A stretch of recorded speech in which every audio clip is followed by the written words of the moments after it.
So what we're going to learn today is the easy cray fly or crayfish fly. And as you can see, this is a fly. This will sink down to the bottom and it's like the easiest fly to tie. It only takes really two materials. And one of those materials you can buy in major bulk. And actually three materials there. And it works really well. And I'll show you how to do it. And let's see if I can undo my thing here. And what it is it's the new way I've been tying it is on a jig hook.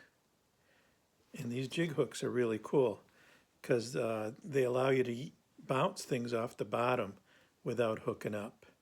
Okay, and this one is this is a pretty big hook. This is a #1 size hook, but for the kind of bass that this goes after, that's what you want. So let's start it off real quick. This is also one of those times when I actually use my rotary, the rotary function on this. So the first thing you want to do, and you can use any kind of thread, I just use black, brown would probably be better. And we're just going to just start the thread on here, no big deal. Get just a nice base so you can work on something. Okay, and we'll trim that off. The next thing we want is either a chain or a good heavy, these are some dumbbells. These are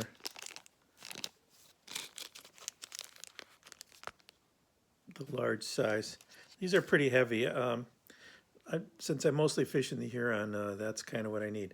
Now, on this hook, you'll see how it bends this way. So the weight we want up on this end so the fly will run hook up. So we're going to tie this big heavy thing on here. And you just do that with a figure 8.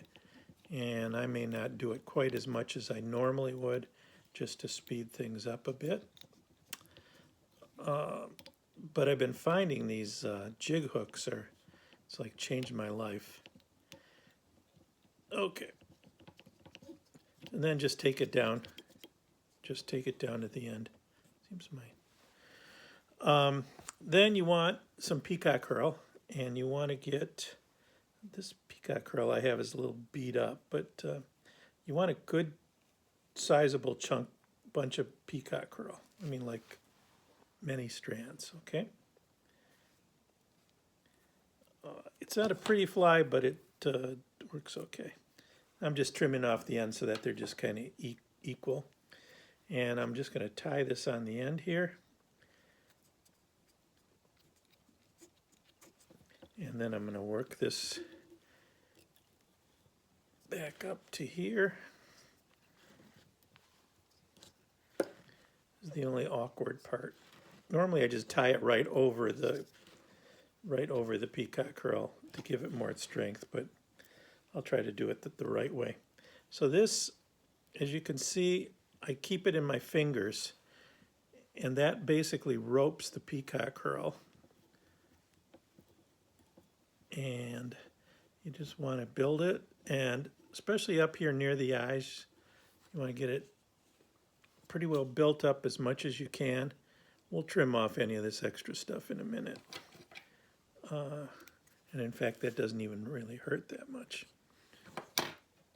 Okay. We'll also be super gluing a little bit here at the end, so everything will tighten up. Now, here's the secret sauce. You get a really nice bit of twine. This is that 3-strand jute, and you want to get a pretty good sized piece, maybe about 2-3 times the size of your fly.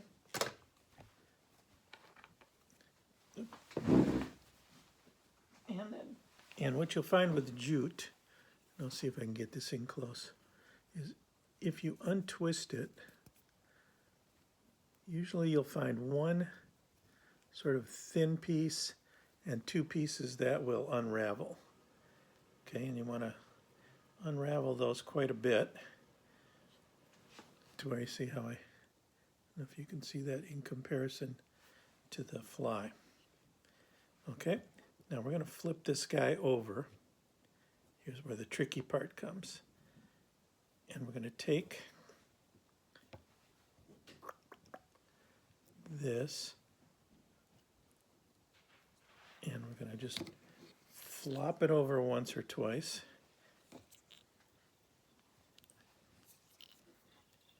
And I don't know if you can see what I'm doing here. So I have one piece through the center, and these two are going to be on the outside. Then I bring this around to this back this way, and I take that center one and just wrap that around the eye and just bind that down. There you go. Get these all, fluff those out later. Okay. At this point, you can trim off any excess you have there. Then flip it back over. And now, just leaving this wound, you can actually kind of unwind it a bit if you want, just to kind of fluff it up a bit. And then take a couple big jump here, because on a crayfish there's a carapace right there, and tighten that up.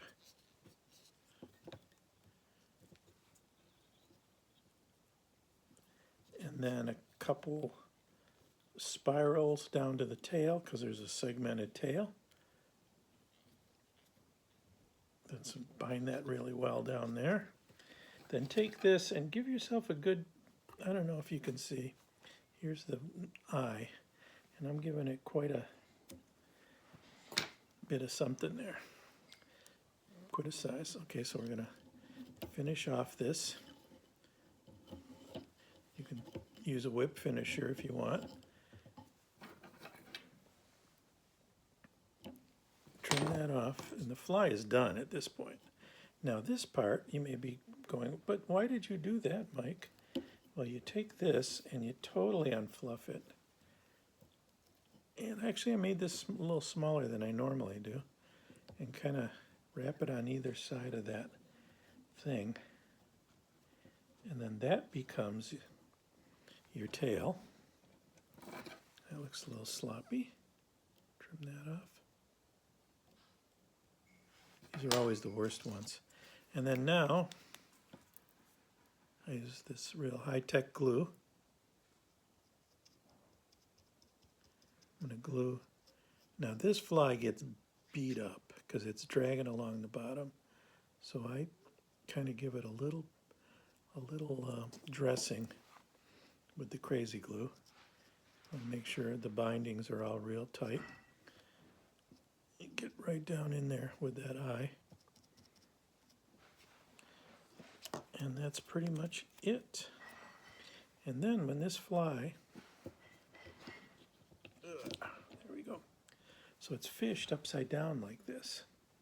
And because of this tail, it kind of acts as like a little thing. So it's going to flip and flip and flip. And as you can see, it has a very, very, and these arms, you know, are kind of like doing that. And that's pretty simple. I think with this much, you could probably tie about 300 million crayfish. And then you're all set. So that's my little easy peasy crayfish fly. I'll probably push down that barb, and that baby will go in the Huron River tomorrow, unless it keeps raining. See ya.